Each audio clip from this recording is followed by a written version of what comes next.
Tout comme Fabien, j'aime les jeux vidéo. Et voilà, tu caches trop bien ton jeu, frère. Mais bon, ça a tellement changé qu'il fallait que je vous dise mon ressenti. Les jeux vidéo, c'est ce que j'aime, ça fait depuis que j'ai 5 ans que j'en fais. Et dans quelques mois, je serai amené à en apprendre les ficelles pour en faire mon métier. Il y a beaucoup de bonnes choses qui sont arrivées grâce à l'évolution du genre, comme les graphismes qui sont parfois surréalistes, des nouveaux moyens de jouer avec du bon gameplay, novateurs, et des scénarios qui sont parfois hyper élaborés. Et comme ton script, wesh. Mais il y a aussi pas mal de mauvaises choses qui me déçoivent beaucoup.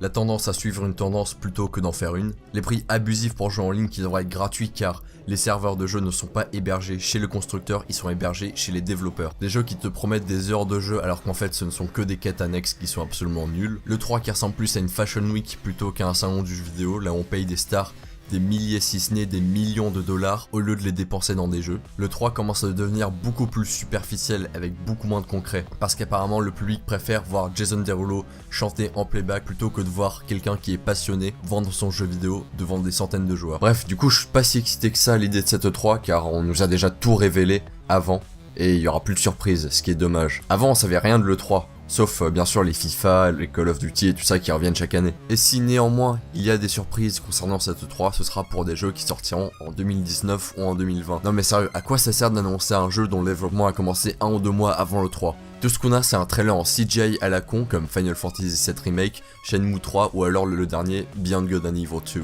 Ça ne sert absolument à rien. Ok, c'est pour hyper les gens pour dire que le jeu existe, mais bon, ils auraient pu attendre un petit peu. Parce que je pense pas qu'on a un trailer de gameplay pour Beyond Good and Evil 2 et Final Fantasy VII Remake ni Shenmue 3 pour cette 3 là. Absolument pas. Non, c'est les éditeurs qui essaient de nous hyper pour rien et pour qu'on précommande le jeu alors que on n'a aucune idée à quoi le jeu va ressembler. J'ai déjà dit, j'aime toujours les jeux, mais le 3 ça commence de moins en moins à m'intéresser. J'ai très peu d'intérêt pour les conférences. La seule conférence que j'attends vraiment c'est celle de Sony. Microsoft n'a plus aucune exclue en ce moment parce que Crackdown 3 a été repoussé. Pour la conférence d'hier, je n'en ai absolument aucun intérêt parce que Battlefield 5 n'est pas un jeu qui m'intéresse, malgré que je sois un vétéran de Battlefield. Et bon, je suis pas un avide consommateur des FIFA et tout ça. Ah, donc à moins qu'ils annoncent un Unravel 2, ce qui est fort probable, eh bien je m'abstiendrai sur cette conférence. Bethesda, à part Skyrim et Fallout 3, leur jeu ne me plaît pas beaucoup. J'attends de voir pour Fallout 76, mais voilà. Square Enix, ils vont balancer plein de Kingdom Hearts 3, qui est une bonne chose parce que je suis un bon fan de Kingdom Hearts, mais si c'est juste pour balancer ça, à quoi ça sert dans une conférence? Non, vraiment, il y a que Sony que j'attends, avec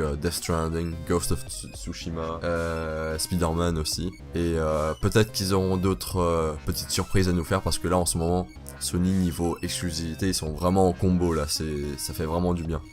Là, ils nous ont passé God of War qui était absolument excellent. Là, je suis en train de me faire Beyond Two Souls, le remake là sur PS4 qui est excellent. Sony, ils ont un très bon catalogue d'exclus et ça fait plaisir. Donc ouais, j'éprouve très peu d'intérêt pour cette 3 là. Mais bon, si vous êtes d'un avis différent, faites-le moi savoir en commentaire. Likez si vous avez aimé, dislikez si vous n'avez bien sûr pas aimé. Faites-le moi savoir pourquoi. Et dites-moi quelle est votre conférence que vous attendez le plus et celle que vous attendrez le moins. Allez, c'était Walganeo, salut.